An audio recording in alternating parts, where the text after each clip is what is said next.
Hi, good morning po, Sir Alpi Alparo. Sir, ito po yung actual video test ng order nyo. Ano nga ito? Galaxy GeForce GTX 1066GB po. White edition po siya. Sir, panood ko lang po. Yung power, ito po power supply gamit ko 650 watts. Pero okay lang po 550 watts. Basta 550 watts minimum pataas. Pwede na po yung minimum. Huwag lang po yung generic na 700 watts po. Kasi po may lakas na po itong video card nyo. So, tendency masira po agad. So, sayang naman po yung investment nyo. So, gamit lang po kayo ng rated at branded na power supply. Huwag po yung mga generic sira na 700 watts. Yung rated at branded lang po. Huwag yung mga generic. Kasi usually po yun yung cost. Brand new man yan or second hand. Masisira po agad talaga pag ginamilan nyo ng mga generic na power supply. So, ingat lang po. Huwag po yung gagamit ng generic na power supply. Napaka-importante po. Okay? Yun lang po. May 16 power connector siya magagamit sa power supply.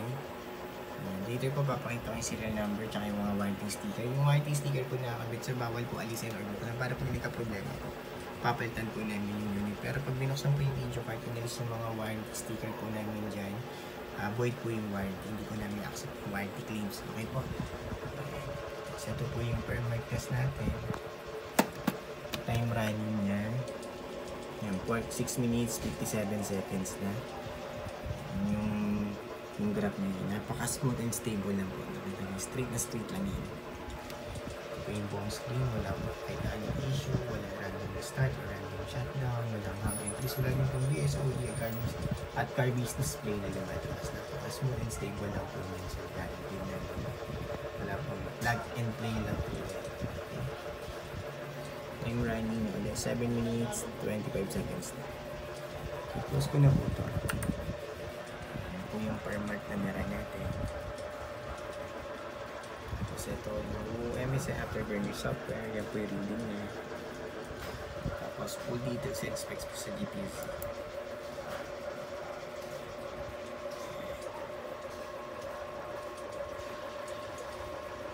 Sensor. Yan po may reading. Alright. Tapos open po ang Google Chrome for time and date checking naman para alam nyo po rin time kailan ko po nire-refer itong video test before na i-ship out.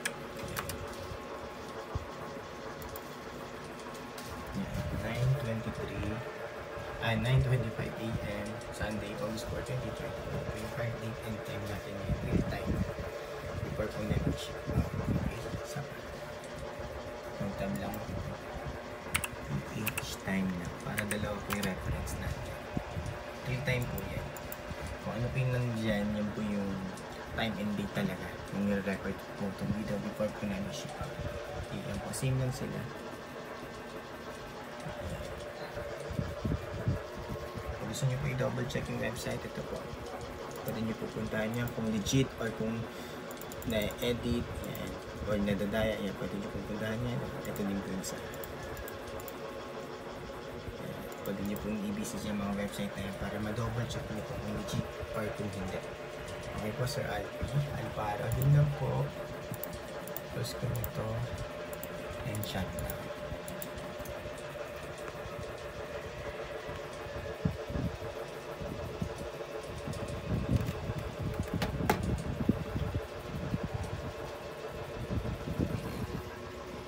Yung fan po yan. Buong-buo po yung walang putol, walang sira.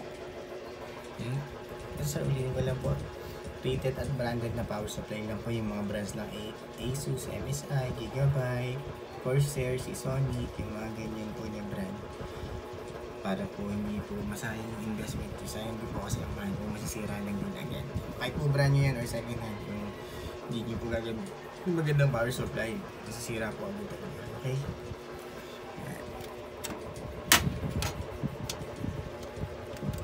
Kita ko lang po yung wireless speaker namin.